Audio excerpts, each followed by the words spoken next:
back to the Iron Will Collective podcast. I'm Elliot. I'm here with Jon, as per usual, and we've got some great news for you. We have surpassed 6 trillion listeners worldwide as of last week with our second installment, and we just want to thank everybody out there who's listening. We really, really appreciate it. The feedback has been glorious. We have gotten kickbacks from local governments. It's on another level. Yeah, I just wanted to say thanks to all of our fans out there around the world. I first got the news when we went double platinum in Guam. So thanks to all 50 people who streamed our podcasts last week. Thank you. Did you know Guam is the United States' furthest territory? Actually, of course I did. They sent that with the informational flyer and the congrats letter with the president. Okay, you're a learned man. I respect that. We're going to need a learned man here because today we're going to be talking about exercise, the third pillar of health. We spoke about the first 2 pillars last week, sleep and nutrition. I hope you had a good time listening to that. If you haven't heard that, I would highly recommend playing that before you listen to this episode. But anyway, let's get right into it. Jon here has been training people at gyms and independently for well over a year now. Yeah. And he has a lot of great information to share with us. So we're going to start the conversation by talking about maybe your personal workout selection right now and just give us a little synopsis of that. Then maybe we'll kind of dissect it, see what we can learn about it. All right. So what I'm doing right now personally is an upper-lower split. So what that means in basic terms is one day I work out my lower body, the next day I work out my upper body, and then I just repeat that process. And so I do that so that way I can make sure I go to the gym and I work at a certain level of intensity and still be able to recover before I hit that muscle group again. And so on a normal day, let's say like a lower body day, I'm going to have 2 exercises for my quads, so quad dominant leg exercises. Typically one is a compound lift and the other one's going to be maybe an isolation. And then I'll do something similar for my hams. And of course, always throw in something for the calves. So I think it's nice and well-rounded, hitting every muscle group throughout the leg. And with the compound lifts, which I think is something that we're going to get into later, we have a lot of value and gains to be gained. So, trivia question here. Is the upper-lower split the best way to train? Man, there ain't no best way to train. Depends on who you are. How did Big Bird train? Big Bird would train with big weights. Actually, rest in peace to the guy who played in the Big Bird suit. I heard he recently died. Yes. But my heart does also go out to Mr. Noodle, the unsung hero, who I hear also just passed away. Who's Mr. Noodle? That was Elmo's friend. Oh, no. He used to dance. Oh, no, I know exactly who that is. That sucks. What's happening on Sesame Street? Is it old age? Is it disease? Is it crime? Where are all our favorite beloved heroes going? I heard Snuffleupagus packed up, and after that, the crime rate was just a steady incline. Is there a real Sesame Street? Are they in New York? I mean, it looks like New York. There's a guy living in a garbage can. It could be New York. All right, moving on now. We'll talk more about Sesame Street in episode 3.5. Tune in for that. Anyways, we have a couple of points to get to begin before we get into exercise selection more thoroughly. And that is the topic of how to pick a workout plan that you will stick to in the first place. And that's going to be really the most important thing, because it doesn't matter how good your plan is, who made it. Say you pick the best personal trainer out there online and they sent you a program that looks like they really put a lot of time into. But if you don't enjoy doing that program, there's a low likelihood that you'll stick with it, especially as a beginner. So let's talk about that first, John. How, in your experience, have you gotten people hooked on working out in the first place? What methods have you used to drive adherence? Man, well, the most important thing to recognize there is that everybody is different, because I've had some people who just right out of the gate, they were ready to go and they were committed. They knew what they wanted to do. And it wasn't a big deal that they scheduled themselves to work out 3 times a week for an hour each day. It was just something that they started doing. But I've also had clients who have struggled, really, really struggled with being consistent. And I don't think that it's really down to the client necessarily, but it comes down to the approach. So like you were saying, doesn't matter how good the program is, if it's not designed to be sustainable and sustainable for you as a unique individual, then who cares how good the program is? So, which brings me to a point that I wanted to make. And being as it's January, I know we're a good way into the first week of January here, but still, Happy New Year. The 9th. Yeah, hey, man. It's the baker's week, 14 days. It feels like it's been forever already for me. Maybe it's just the post-holiday, I don't know, post-holiday slump. The hangover. Yeah, the bangover, man. My body hurts. You need that bang energy drink. I only drink Rockstar. Yeah, and that's the original. That's the good stuff.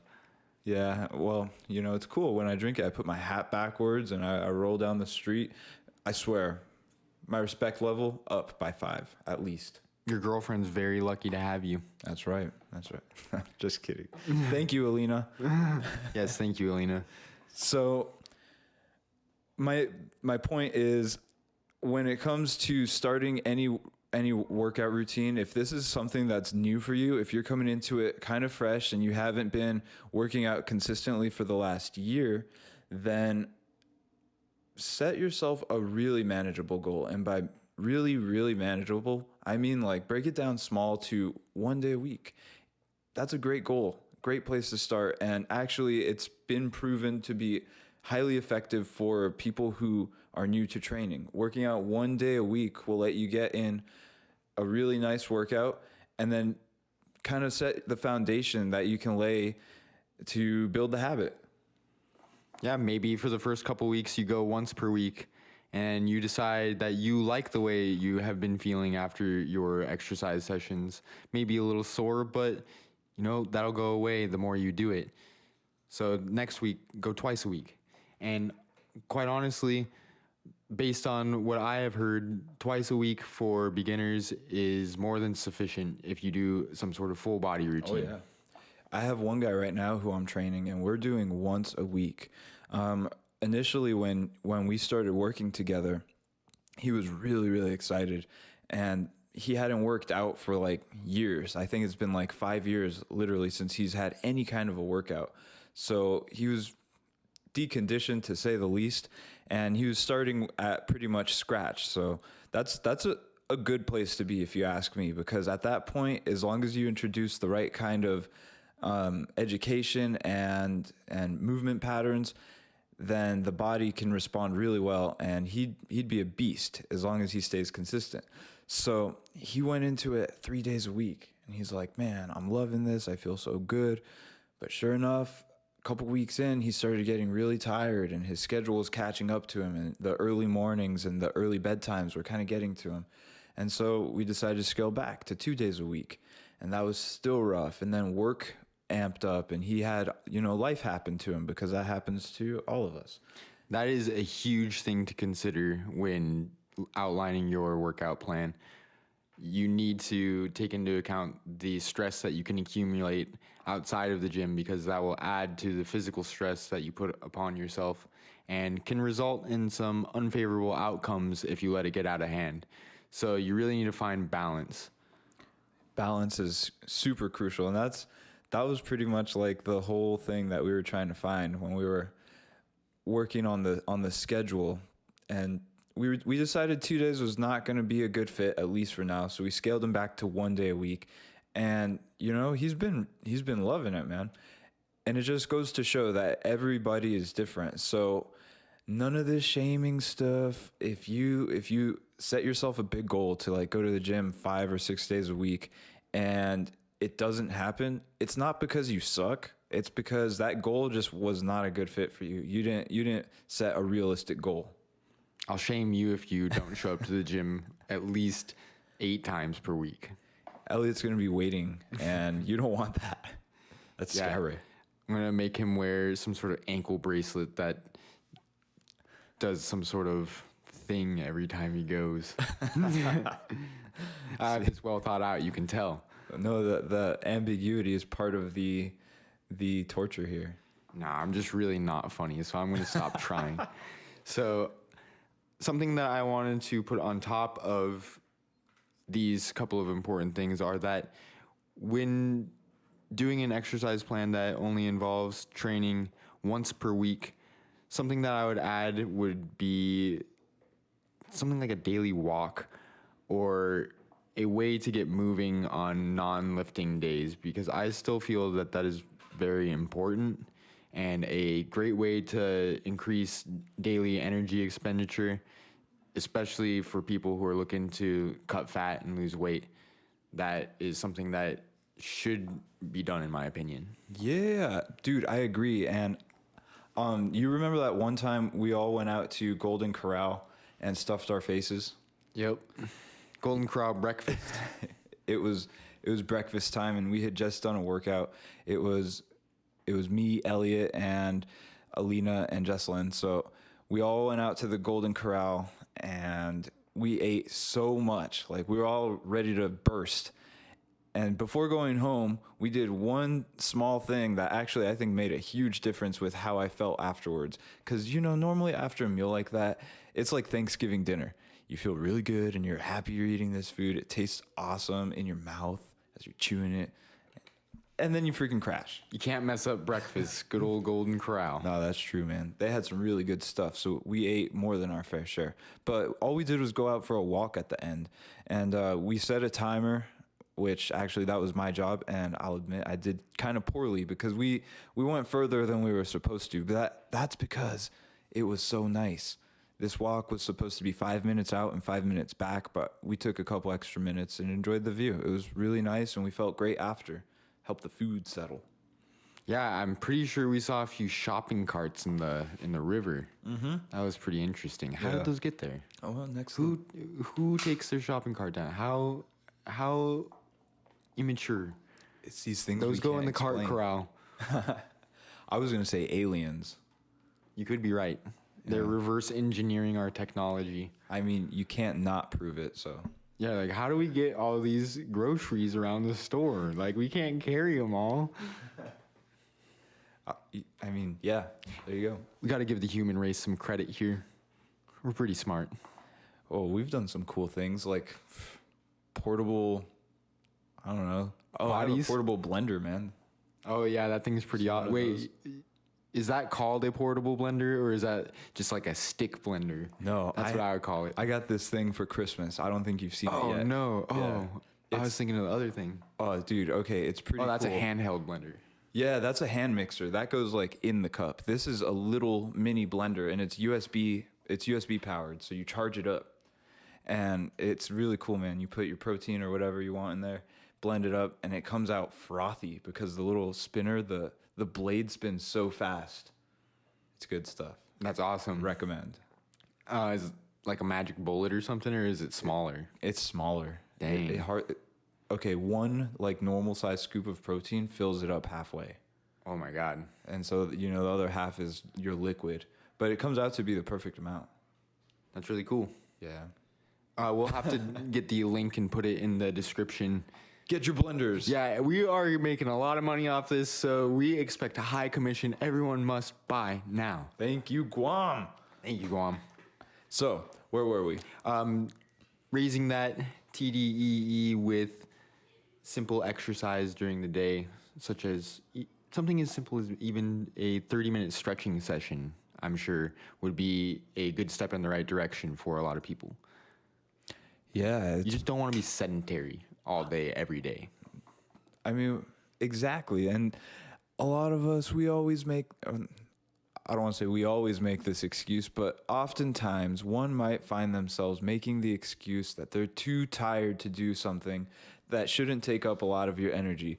But riddle me this. If you make yourself get up, give yourself a 3, 2, 1 countdown, and then just start doing it, and you get through it, what the heck was that deal with you being too tired? You can do it.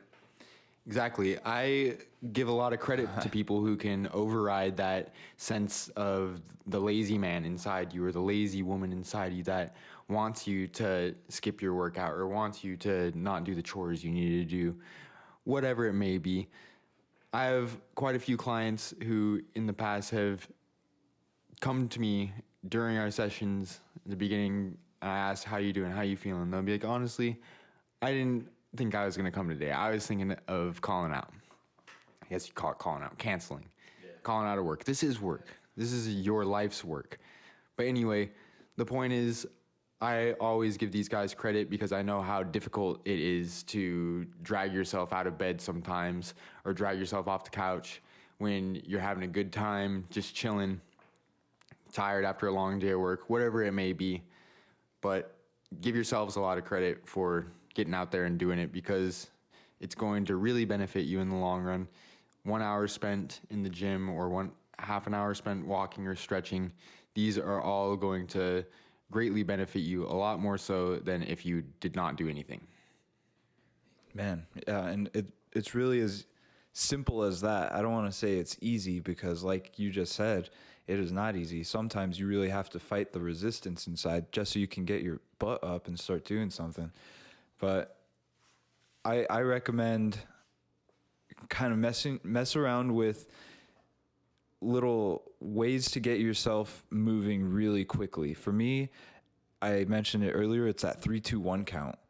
If I'm having a hard time and I feel like procrastinating on something, but I know I really have to do it, like going to the gym, honestly, sometimes I feel that way, especially when I have to drive far to the gym. That's when I really struggle with that feeling, but I'll give myself that 3, 2, 1, I'm out. It's like you're slamming it into gear. Yeah, exactly. It's like taking a shot. The more you think about it, the worse it's going to be. Yeah. A tetanus shot. I don't know what bar is serving that. I don't know. I think it could be the same. The more they tell you at the doctors not to look at it when they're doing it, and it's usually not so bad, But I bet if you were like staring at it, it would probably hurt worse. Way worse. So that's the art of just doing something, just starting. But then from there, like Elliot was saying, 30 minutes of walking, 30 minutes of stretching, 30 minutes of hanging out in the gym and putting in some effort, which effort, by the way, is our next topic. So here we go. Let's talk about effort. Before we get to that, I just want to touch on something that you said, a quote that I wrote down earlier that I read today. I don't know if it's his quote. Probably not. It doesn't seem like it, but I saw it from Bedros Keuilian, and it says, "The struggle is guaranteed, success is not." So that rings true for everyone. No matter what your struggle is, there will be one, but it's how you react to that and how you persevere. That's what separates the successful from the unsuccessful. Yeah. You're going to struggle worrying about your weight if it's too high. You're going to struggle if you're in the gym and you're pushing really hard. So either way, there's a struggle. And it's kind of like, it's nice that you get to choose your struggle. You get to choose what you want to be doing. So if you want to deal with maybe some challenges in the gym setting, then you can decide to pursue that and maybe even improve in certain ways. But if you decide to not make a decision, which by itself is a decision, you decide to choose, whatever life throws at you at that point. Let's hope your health is great. If not, well, then you'll have to cross that bridge when you get there. Yep. And you should get there sooner than later, because the older that you get, the more difficult it can be to make these changes in your body. And quite frankly, from what I have observed, it seems to be difficult to change in your mind as well. Once you have certain habits and beliefs ingrained into you, I'm not very old yet, but I can see it being difficult to break some, I don't know, 40, 50-year-old habits, 60-year-old habits. I don't know. Well, that's why they say you're never too old to learn, you're never too young to teach. But there's also that you can't teach an old dog new tricks. There is. There are many a quote regarding to this, so it must be a real thing. The science is out. The literary science. So, okay. I like that. I like that. And I just want to add a little final note to it. Is that if you're thinking about maybe quitting, if you're thinking about taking a little break, well, give yourself that break, but do it tomorrow. Don't do it today. Just do it tomorrow. Earn it. Yeah, Do a hard workout, and then tomorrow all you got to do is stretch. How about that? Something like that. Yeah. Or we're going to go full in. You're going to get on the NFL training program. Oh, man. You're going to have to eat nothing but peaches and cream. And you are now driving a Volkswagen bus. This is your life now.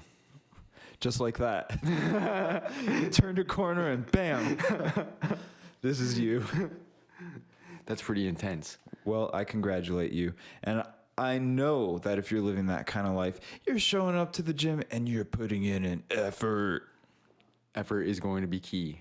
Effort is super key. I think that it's highly undervalued, or at least it's not spoken enough. It's not spoken about enough. All right, there's a couple different instances here that I want to throw your way, and I want to hear what you think of both. I'll say them both first. So the first instance is an extremely sedentary person who decided that they want to make a change this year, and they've gotten a gym membership, and they make it to the gym twice a week, and they are walking on the treadmill. This person suffers from various ailments due to their sedentary lifestyle, so this alone is relatively difficult for them. Person B, however, is a young person, not horribly out of shape, but interested in gaining muscle for life reasons, to perform better at their job and to also look better. This person shows up twice a week and walks on the treadmill for 30 minutes. How will the results differ? And what do you think the person A is, taking a step in the right direction? Do you think person B is taking a step in the right direction? What's your thoughts on this?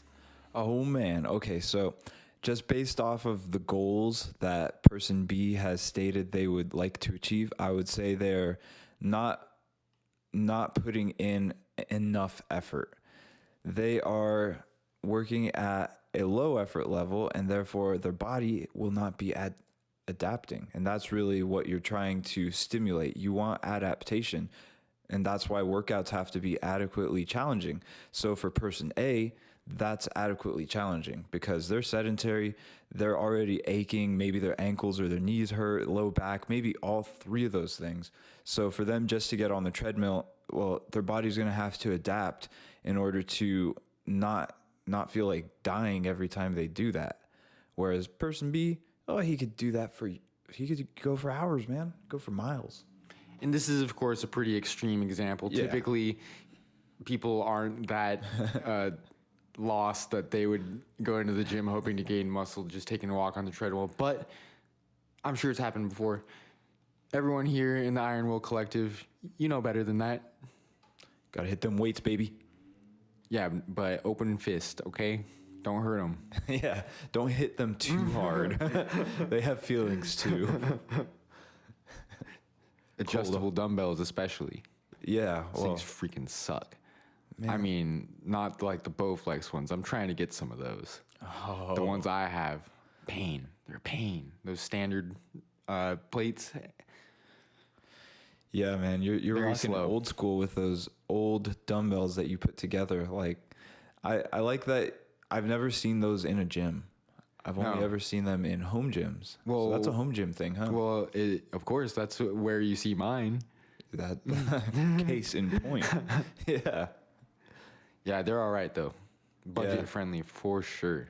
Man, I mean, you lift things. Have you seen the bodybuilders in like those small African cities that get super jacked by lifting like cement blocks and rocks and stuff like that? Yeah, they like rig up pulley machines and everything. They're pretty creative about their setups. It's pretty awesome. Man, they probably have like so many fitness innovations that we could probably benefit from, but they're keeping it secret. I wonder those guys, because the people that I have seen lifting in those African areas with the homemade gyms, what nutrition is available in that region? How are these guys getting so big? Like, what is their diet like? I wonder. It's a good question. I mean, obviously they have access to some kind of source of protein, quality source, and usually, a good amount of it. Yeah, yeah. So that's the thing. They're getting their calories. Like, those guys are not starving. They're pretty lean. Like, they're not fat at all, but they've got a decent amount of muscle mass, which just by looking at would tell me that they're eating. They're eating a lot. Yeah, that is going to need some further research. We'll be back in the next episode with the answer to that question because I'm interested. Whoosh. And we're back. Oh, whoa. Surprisingly, no answers. We did have a few callers, but we didn't. The dial-up connection wouldn't allow us to search it on the internet while we were on the phone. So, sorry. My AOL subscription expired. You pay that up. No, man. I'm waiting for another free trial disc. You got to stop going delinquent. Look, that life chose me, man. So, yes, effort. And this is what it is. Effort means going in and doing your best and remembering that it's not about what that schmo on Instagram was lifting. It's about what you can lift relative to your training age, your experience, and your proficiency in that lift. If you walk up to the squat rack and you load up X amount of weight and you know damn well that it's too much for you, and you get under that bar and you're risking everything, but your ego is going, yeah, let's do it. And then you injure yourself, well, that's totally on you. That was not a good effort. That was just foolish. It means going in and just being honest with where you are, taking stock and saying, okay, I'm in it for the long haul. We're looking for incremental gains here over time. And so you start there and you just push it, baby. You give it what you've got. And I'm assuming most of our audience is adults. I think it would be appropriate to expect that you can be mature enough to learn to drop your ego. I know it might not seem like the easiest thing to do when you end up in the gym and you are curling the 10-pound weights next to a guy who's curling the 45s. But we've all been there, and that guy who's curling the 45s has likely been there as well. The fact that you're in the gym lifting weights from other weightlifters' perspective is just like good for you. You're on the right path. It doesn't matter how much weight you can push, as long as you're in there trying and putting in that effort. Something that you actually told me when I first started working out is try to be the hardest working person in the gym. And that's some sage advice, I do believe. Yeah, dude. I stole it from The Rock. That's freaking awesome, dude. You just got that video game that I'm letting you borrow now? You get the rocks in it, you're gonna... Smackdown. Yep. Dwayne The Rock Johnson with his wisdom there. Try to be the hardest worker in the room. It's cliche, but it's so true. If you really think about it, you can walk into a room or a gym and kind of just scope the place out, look at people, not in a judgmental way, but just know like, okay, this is my level of competition, and not, like I said, not in a bad way. Healthy competition. You're looking around and you're using it as fuel to help push yourself into that next level. So what does it do for your intensity when you are doing your scan of the room and you see me? We're at Bally's, by the way. No, actually, we're at Curves, and I'm on the abductor machine and I'm texting. Oh, well, Easy to beat that guy, right? yeah, that's actually not too hard. All you have to do is, well, I was speaking about it with one of my clients, and we were talking about the big box gyms, the big chain gyms, and how there's just this overabundance of people that straight up just go into the gym to hang out, to chat. I see it happen. Well, at a big box gym that I go to on occasion, I must say there are a ton of people there, and there's one goer in particular that I notice, and he's actually spoken to me once, and I now tried my best to avoid him. He just finds people and he talks to them.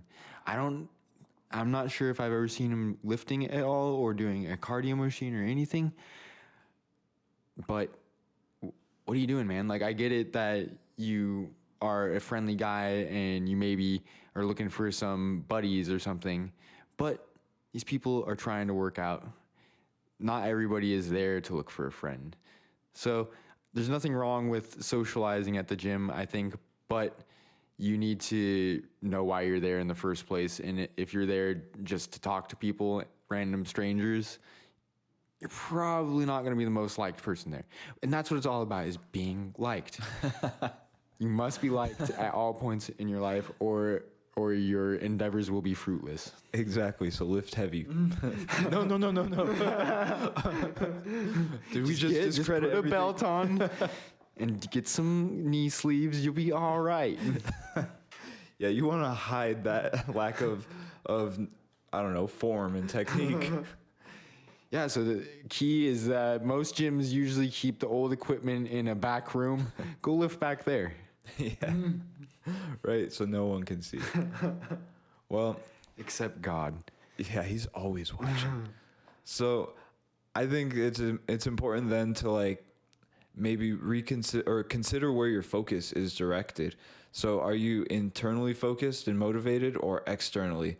Do you look around at the gym when you're doing your thing and kind of like doing it for everyone else? Like, oh man, I'm going to look so good right now. Look at that vein right there on my forehead. Hey, honestly, if you work hard enough, you can get to that point where you can enjoy that as well. If you feel comfortable in your own skin and you feel like you're looking real good, then go enjoy it. And then by all means, you go and you post up by the water fountain and you wait for people and you let them know how big you are and how fast you run. And how good you smell, because they know you brought that Irish Spring. Ooh, Pepe Le Pew. Rico Suave.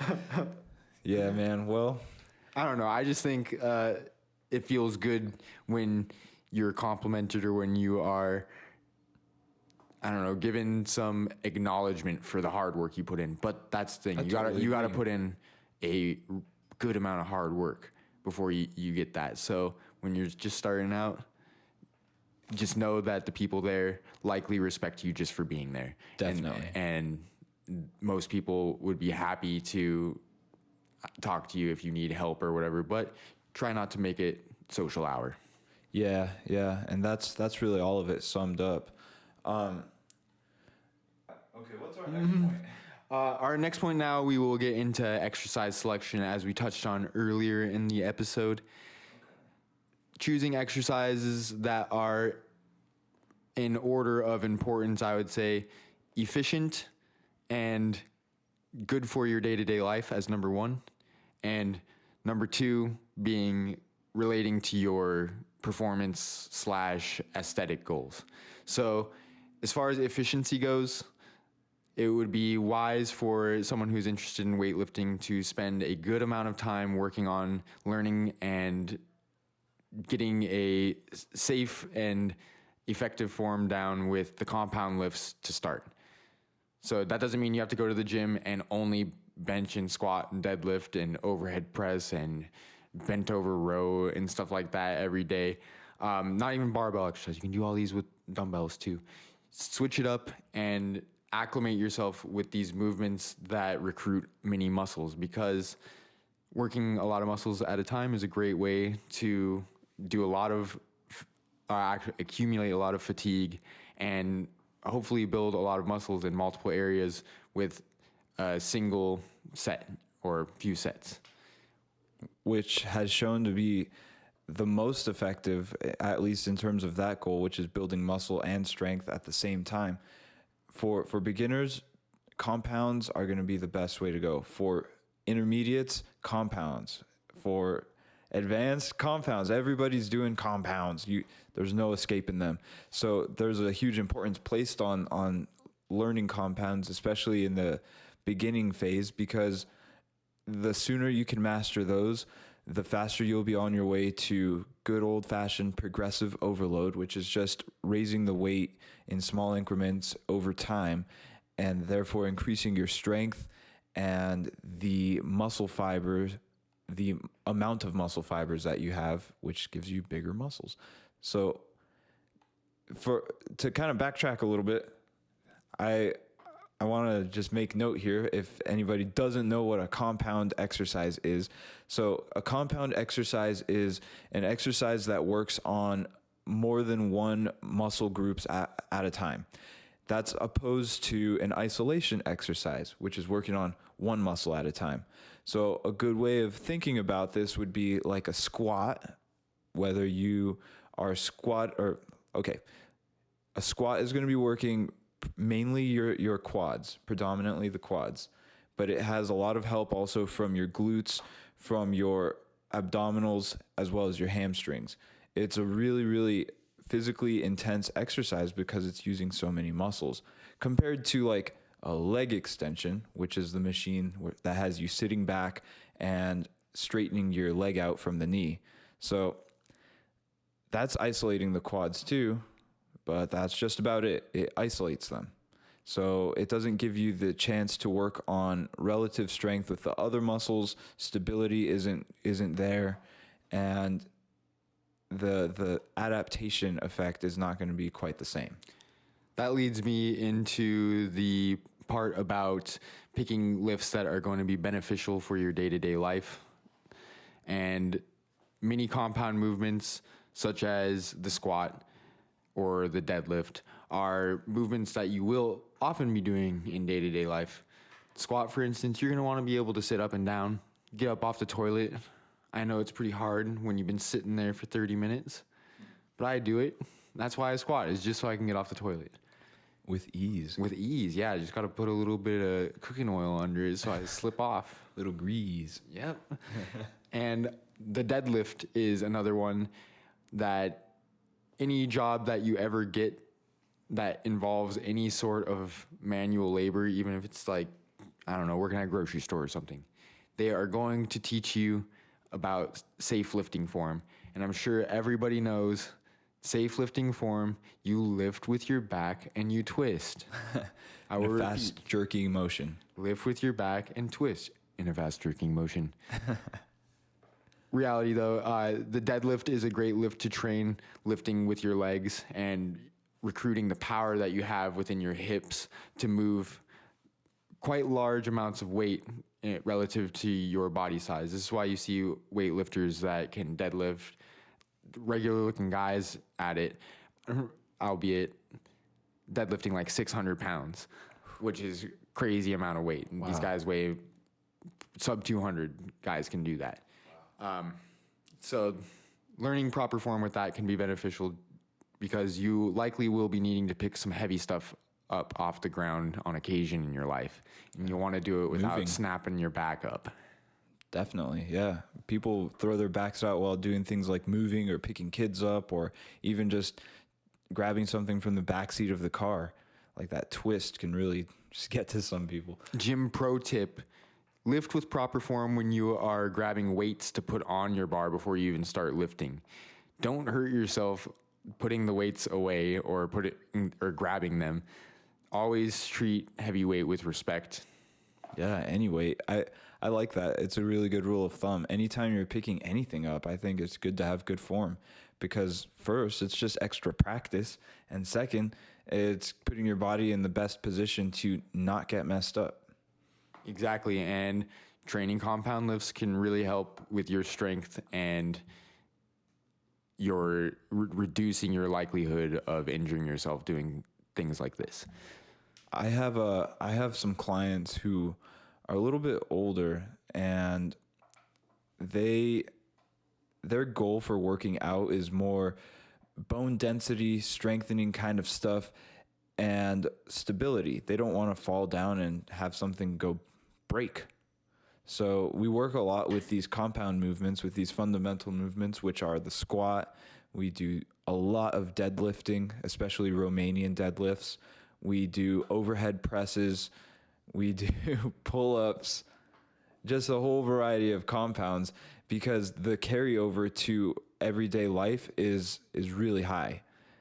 Although you might not be doing these movements in strict form in real life, there might come a time when you're put in a position and these muscles have to contract, and because they've already been working in the gym and they've been working efficiently, you can then have that carryover into real life, that efficiency. Yeah, like if you have to lift a boulder off your child. Man, I hate People when get that happens. superhuman strength when stuff like that happens. So you got to train that deadlift, and you can unlock that superhuman strength on a day-to-day basis. That's how you reach the next level. So exercise selection point number 2 is now going to, in order of priority, come to picking exercises that align with your goals. So whether your goal is to increase the size of a body part, increase the strength of a body part, or rehabilitate something, reduce pain in an area, you have to consider what your goal is in order to pick the proper exercises that are going to give you the desired results. Yeah, and with that, remember, it's actually in your favor to be really specific with your exercises. So if you have a specific issue that you'd like to address, well, do it up. For example, I have a guy I'm working with whose hip is really messed up right now, and he's looking to avoid surgery. So our whole workout routine is hip focused. We don't do very much upper body, but it's all geared towards the goal. Likewise, if your goal is aesthetics, well, then you're going to be wise to hit some muscle groups that can improve your overall appearance. Yeah, you consider something like a bodybuilding program rather than like more of a PT program.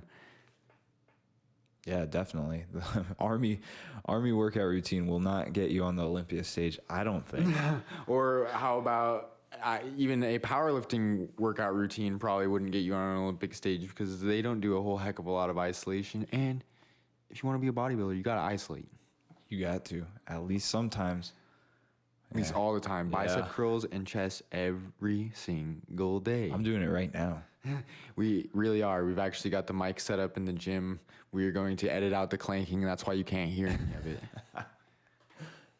Man, we haven't stopped working out. But that's just how we do. Yeah, we work out. We drink whole milk. That's all we do. Mom, need another milk. So, yeah, when it comes down to it, remember the goal and don't let just arbitrary exercise selection become a thing for you where you just walk into a gym without a plan. So that means take the time, establish what your goal is. What are you working towards? And then from there, figure out, or let us help you figure out what would be the best approach, because we love helping people with stuff like that. Definitely.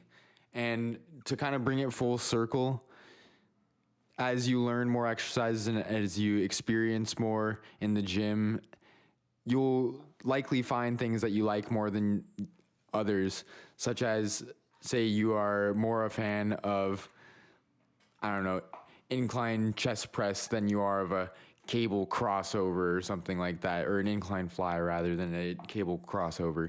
Certain things like that you can pick exercises that you prefer over others to practice, and that will drive adherence. Yeah. If you enjoy what you're doing in the gym, you will likely continue going. Make it enjoyable, make it realistic, make it flexible. That's a great workout program. All those things hit first. Enjoyable, realistic, flexible. Yeah, don't beat yourself up if you miss a workout. Get it the next day. Stuff happens and you have to account for that. Oftentimes, exercise in the gym won't be the most important thing in your life. Say your kid is sick or something like that and you have to stay home with them. Of course, that may happen from time to time, but don't let that discourage you and don't let that take away from your ultimate goal. Try to get back in the gym as soon as possible. Try to get back on your healthy habits as soon as possible, similar to where we're doing right now after the holiday season, trying to wean ourselves off of all that delicious sweets and just tamales. Not the most nutritious foods and get back onto our regular eating plans. Things like that. They're difficult, but they're not impossible. And when you do them, the benefits are huge. Your body will thank you. Hopefully you'll start thinking clearer. Hopefully you'll stop driving 55 in the 35. Hopefully you start eating less packaged bagels and get them at a local bakery. Local bakeries are awesome. Baker's Dozen. Never been there, but I love it. That's actually just a thing, is Baker's Dozen. I think it's like 13 and not 12. Well, that sounds like a great name for a bakery. All right. Podcast is over. We're done with this endeavor. We are starting in a culinary something or other. That's all I know is about food is that it's called culinary. Can't even finish that sentence. Yeah. How about we don't even finish the word? All right. How about we don't even finish the podcast? Just kidding. Really, though, we are running pretty low on time here, so we're probably going to wrap it up here. Is there anything that you would like to add before we finish up, John? I just wanted to make final note and just remind, so when you finally do make it back into the gym, make sure that you have that intent and that you know why you're there, so you've decided on your exercises beforehand and they reflect your goal. So then when you go in, you can give it a really good effort. If it's your one and only workout for the week, awesome. If you're doing 6 more or 5 more, however many, well, that's great. Just keep at it and get your sleep. Yeah, get your sleep. We'll catch you again on the next one, everybody. So thank you again. Good night.